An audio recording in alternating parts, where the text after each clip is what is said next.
नमस्कार और स्वागत है इस खास चर्चा में। आज हम एक काफ़ी दिलचस्प स्रोत देख रहे हैं। यूट्यूब चैनल शाही मसाले पर अपलोड हुए एक वेबिनार का ट्रांसक्रिप्ट।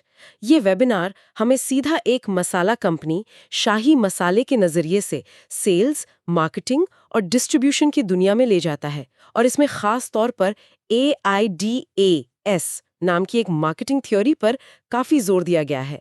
तो हमारा इरादा है कि इस वेबिनार से जो मुख्य रणनीतियां हैं, जो ज्ञानवर्धक बातें निकली, उन्हें हम सरल भाषा में समझें, खासकर उन लोगों के लिए जो सेल्स में है, मार्केटिंग में है या फिर अपना बिजनेस शुरू करने की सोच रहे हैं।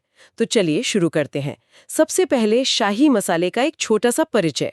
वेबिनार में बताया गया है कि ये इमोशन सॉल्यूशंस प्राइवेट लिमिटेड का ब्रांड नाम है और इसकी शुरुआत हुई मई 2016 में। अच्छा, 2016 मतलब काफी नई कंपनी हुई। हाँ बिल्कुल।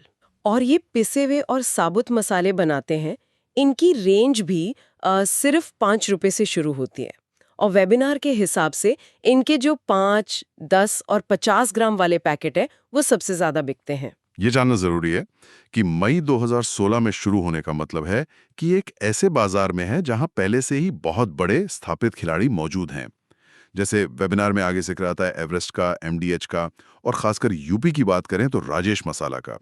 तो ये पूरी बातचीत मतलब इसी संदर्भ में देखनी होगी कि एक नया खिलाड़ी कैसे अपनी जगह बनाने की कोशिश कर रहा है। बिल्कुल।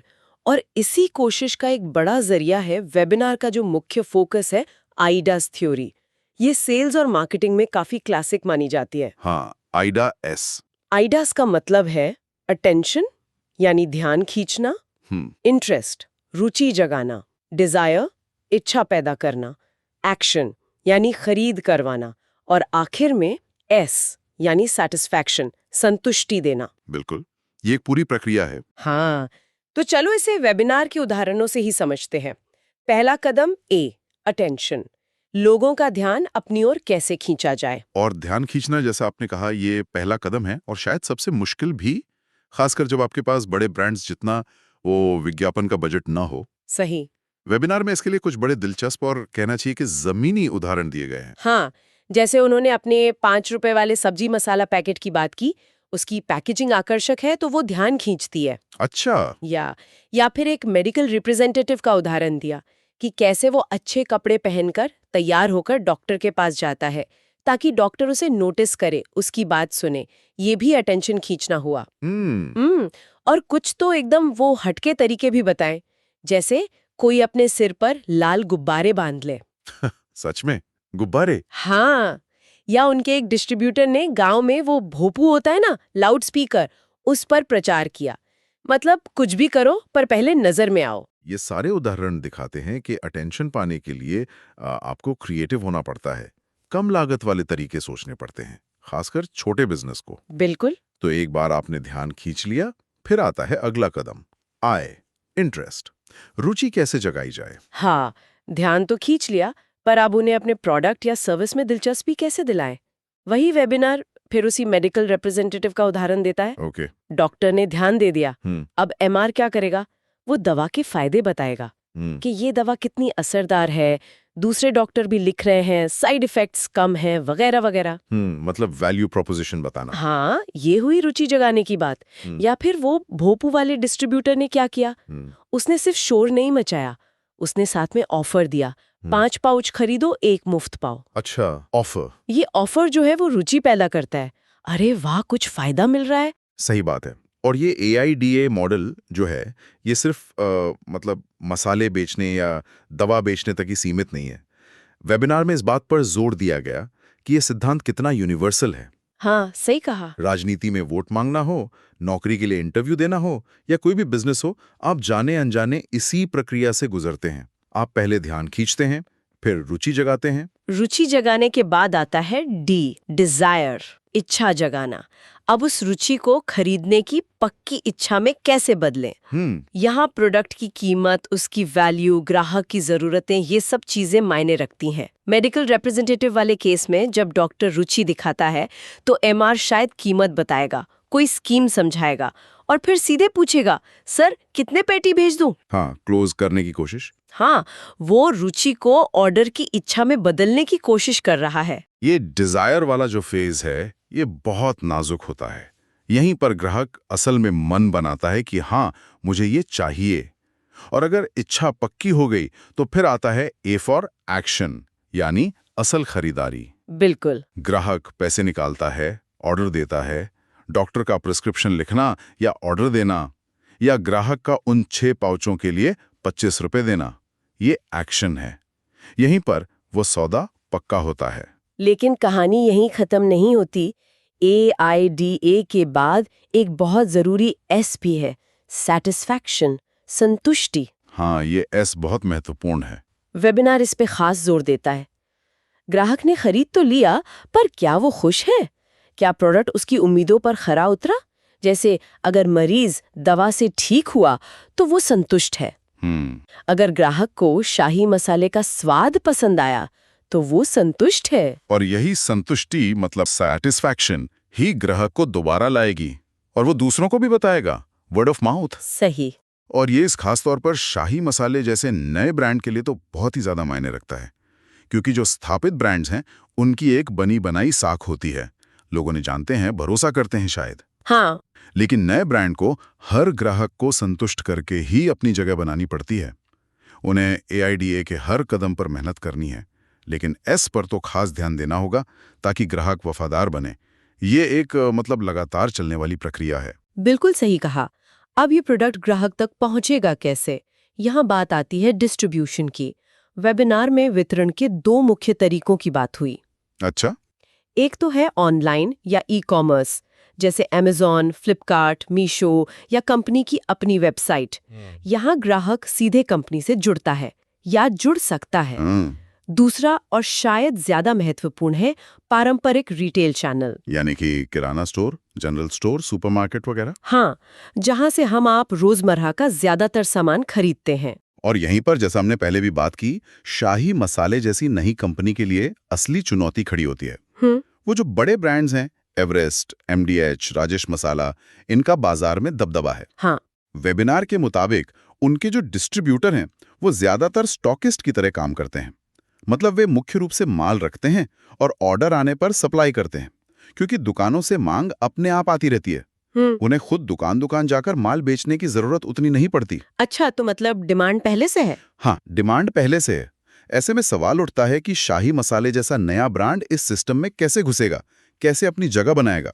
इसका हल वेबिनार में सेल्फ वर्किंग कॉन्सेप्ट के तौर पर बताया गया है। सेल्फ वर्किंग कॉन्सेप्ट, ये क्या है? इसका मतलब ये है कि क्योंकि शाही मसाले का बाजार अभी बना नहीं है, उनके डिस्ट्रीब्यूटर्स को सिर्फ माल स्टॉक करके नहीं बैठना है। उन्हें खुद फील्ड में उतरना पड़ता है, बाइक पर या वैन में, दुकान जाकर रिटेलर्स को समझाना पड़ता है, ऑर्डर लेना पड़ता है और शायद सप्लाई भी खुद ही करनी पड़ती है। ओह, तो मतलब ज्यादा मेहनत वाला काम है ये। हाँ, ये बड़ी कंपनियों के डिस्ट्रीब्यूटर्स के काम से काफी अलग है, जो ज्यादातर लॉजिस्टिक्स संभालते हैं। तो फिर डिस्ट्रीब्यूटर ये अतिरिक्त मेहनत क्यों करेगा? यहीं पर कंपनी का रोल आता है। वेबिनार के अनुसार कंपनी इस अतिरिक्त मेहनत का इनाम भी देती है। वो अपने डिस्ट्रीब्यूटर्स को काफी ज्यादा मार्जिन ऑफर करती है, MRP पर लगभग 44% से 50% तक। 44 से 50%? ये तो बहुत ज्यादा है। हाँ, वेबिनार कहता है कि ये मार्जिन बड़ी कंपनियों के मार्जिन से कहीं ज्यादा है, ताकि डिस्ट्रीब्यूटर को फील्ड में मेहनत करने का प्रोत्साहन मिले। उसको लगे कि हाँ, मेहनत करूंगा तो कमाऊंगा। समझ गया। इस मॉडल के पीछे का कोई गणित भी समझाया गया वेबिनार में? हाँ, बिल्कुल। वेबिनार कहता है कि नई कंपनी के लिए शुरुआत में सैलरी पर सेल्समैन रखना महंगा पड़ सकता है। सोचिए, सेल्समैन की तनख्वाह 15-20 हजार है, फिर पेट्रोल वगैरह का खर्चा अलग। हाँ, फिक्स्ड कॉस्ट ज्यादा हो जाएगी। बिल्कुल। और अगर वो शुरुआत में कम बिक्री कर पाता है तो कंपनी को नुकसान होगा। इसकी जगह ये बाइक वाला डिस्ट्रीब्यूटर मॉडल बेहतर है। वो इंडिपेंडेंट है, अपना मालिक खुद। हाँ, वो अपना मुनाफा सीधे बिक्री से कमाता है। वेबिनार में एक हिसाब भी दिया है कि अगर डिस्ट्रीब्यूटर को रोज 500 रुपए कमाने हैं, मान लीजिए 400 रुपए अपनी दिहाड़ी और 100 रुपए पेट्रोल का, और वो अपने लिए 20% मार्जिन रख रहा है, तो उसे करीब 2500 रुपए की बिक्री रोज करनी होगी। ओके, ये गणित समझ आता है। अगर हम इसे बड़ी तस्वीर में देखें तो ये एक तरह का लीन स्टार्टअप तरीका है। हाँ, कह सकते हैं। कम फिक्स्ड खर्चे, ज्यादा वेरिएबल इंसेंटिव। ये नए बिजनेस के लिए अक्सर ज्यादा प्रैक्टिकल होता है, खासकर एफएमसीजी जैसे कॉम्पिटिटिव सेक्टर में। सही बात है। अब इस वितरण चेन में एक और अहम कड़ी है, थोक विक्रेता यानी होलसेलर। हाँ, होलसेलर। वेबिनार एक दिलचस्प आंकड़ा देता है कि भारत में करीब 90% माल थोक विक्रेताओं के जरिए ही बिकता है। 90%? इतना ज्यादा? हाँ, डिस्ट्रीब्यूटर्स सीधे रिटेलर को कम बेचते हैं। ज्यादातर माल होलसेलर के थ्रू जाता है। अच्छा। और थोक विक्रेताओं की एक खास आदत होती है, वे सिर्फ वही माल रखते हैं जो रनिंग होता है। रनिंग आइटम मतलब जिसकी बाजार में मांग होती है और जो तेजी से बिकता है। बिल्कुल। यहीं पर नई कंपनियों के लिए एक और मुश्किल खड़ी हो जाती है। शाही मसाले जैसे नए ब्रांड का माल शुरू में रनिंग आइटम नहीं होता, तो होलसेलर उसे रखने में हिचकिचाएगा। हाँ, वो क्यों अपना पैसा फंसाएगा ऐसी चीज में जो बिके ही ना। तो समाधान क्या है इसका? वेबिनार ये सुझाता है कि डिस्ट्रीब्यूटर को पहले खुद मेहनत करके रिटेल दुकानों पर माल रखवाना होगा, जिसे काउंटर सेलिंग कहते हैं। जब रिटेलर माल बेचने लगेंगे, ग्राहक उसे खरीदने लगेंगे, तब धीरे धीरे उस प्रोडक्ट की मांग बनेगी, मार्केट में दिखने लगेगा। और जब मांग दिखने लगेगी तब थोक विक्रेता खुद ही उस माल को रखने में रुचि दिखाएगा। अरे ये माल तो बिक रहा है, लाओ इसे रखें। सही। वेबिनार में इलाहाबाद के सादाब नाम के एक थोक विक्रेता का उदाहरण भी दिया गया। अच्छा, क्या करते हैं वो? वो क्या करता है कि कुछ चुनिंदा तेज बिकने वाले प्रोडक्ट्स पर अपना मार्जिन बहुत कम कर देता है। अच्छा। ताकि रिटेलर उससे खरीदने के लिए आकर्षित हो कि भाई सादाब के यहाँ ये चीज सस्ती मिलती है। अच्छा, ये भी एक तरह की रणनीति है। हाँ, ये भी एडास का ए यानी अटेंशन खींचने की एक चालाक रणनीति है, लेकिन इस बार रिटेलर्स का ध्यान खींचने की। ये पूरी प्रक्रिया दिखाती है कि बाजार में जगह बनाना कितना मुश्किल और मल्टी लेयर्ड काम है। आपको सिर्फ एंड कंज्यूमर को ही नहीं, बल्कि रिटेलर और थोक विक्रेता सबको साधना पड़ता है। बिल्कुल।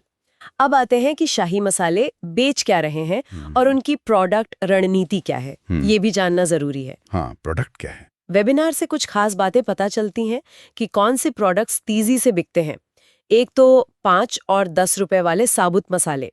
इनमें मिक्स खड़ा मसाला सबसे ज्यादा बिकने वाला बताया गया। मिक्स खड़ा मसाला, अच्छा। हाँ, साथ ही जीरा, इलायची, काली मिर्च, अजवाइन, कपूर, लौंग भी। और पूर्वी यूपी, बिहार, बंगाल साइड में पंचफोरन भी काफी चलता है। हाँ, पंचफोरन तो उधर बहुत चलता है। फिर 5 और 10 रुपए वाले पिसे मसाले। इनमें हल्दी, गरम मसाला और चिकन मसाला।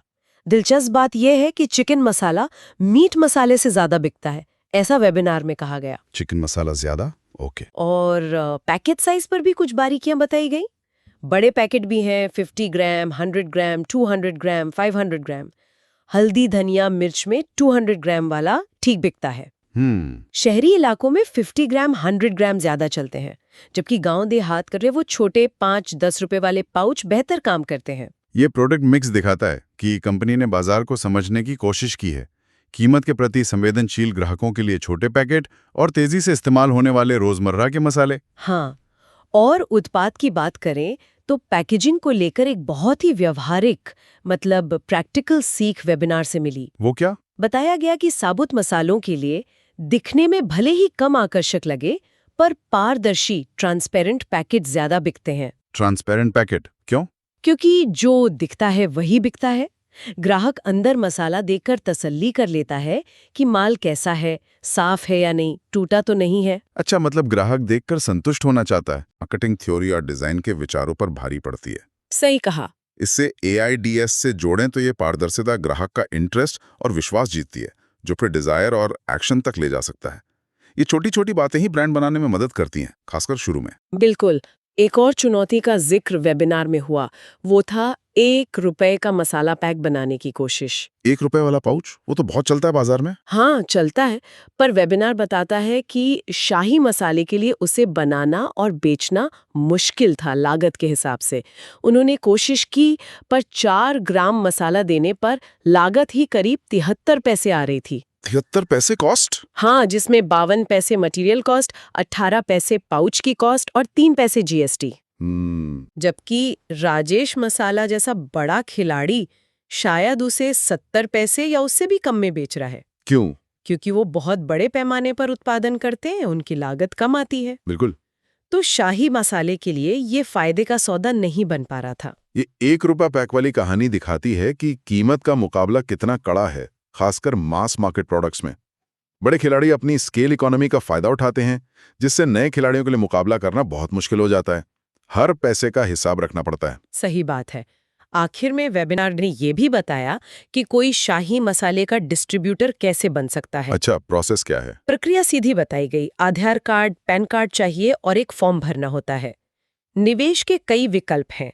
डिस्ट्रीब्यूटरशिप 50,000 से शुरू होती है। 50,000, ओके। लेकिन अगर कोई कम निवेश करना चाहे तो डीलरशिप या रिटेलरशिप के छोटे विकल्प भी हैं, जैसे 10,800, 5,400, यहाँ तक कि 3,000 का एक रिटेलर पैक भी। अच्छा, मतलब एंट्री लेवल काफी कम रखा है। हाँ, डिस्ट्रीब्यूटर को 3 साल का एग्रीमेंट मिलता है, जिसमें उसे अपने इलाके में बेचने का एक्सक्लूसिव अधिकार होता है, और 50,000 रुपए से ज्यादा के ऑर्डर पर कंपनी ट्रांसपोर्ट का खर्चा भी उठाती है। ये भी अच्छा पॉइंट है। इसके साथ ही जरूरी लाइसेंसेस का भी जिक्र था वेबिनार में। हाँ, जरूर था। पहला, जीएसटी रजिस्ट्रेशन, हाँ। जो माल बेचने वालों के लिए साल में 40 लाख से ज्यादा टर्नओवर होने पर जरूरी है।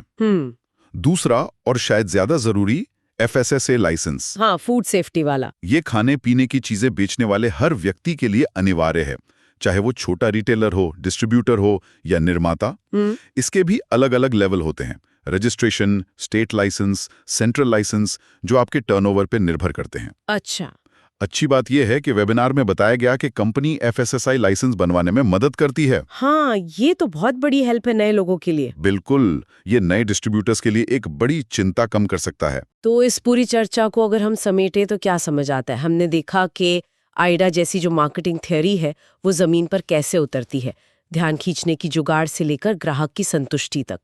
हमने ये भी समझा कि शाही मसाले जैसी एक नई कंपनी को स्थापित ब्रांड्स और वो ताकतवर थोक विक्रेताओं वाले बाजार में उतरने में क्या क्या दिक्कतें आती हैं। सही। बाजार की नब्ज पकड़ना कितना जरूरी है, चाहे वो थोक विक्रेता की सोच हो, ग्राहक की पसंद हो, जैसे छोटे पैकेट या चिकन मसाला, या फिर पैकेजिंग जैसी दिखने में छोटी पर अहम बातें हों। और हमने शाही मसाले की कुछ खास रणनीतियां भी देखी हैं, जैसे डिस्ट्रीब्यूटर्स को जोड़ने के लिए ज्यादा मार्जिन देना। हाँ। लागत कम रखने के लिए वो सेल्फ वर्किंग या बाइक वाला डिस्ट्रीब्यूटर मॉडल अपनाना। और उन प्रोडक्ट्स पर फोकस करना जो जल्दी बिकते हैं, जो रनिंग आइटम्स बन सकते हैं।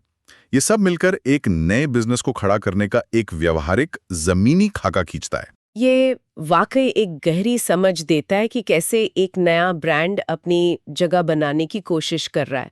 काफी कुछ सीखने को मिला। बिल्कुल। अंत में एक सवाल सोचने के लिए छोड़ जाते हैं।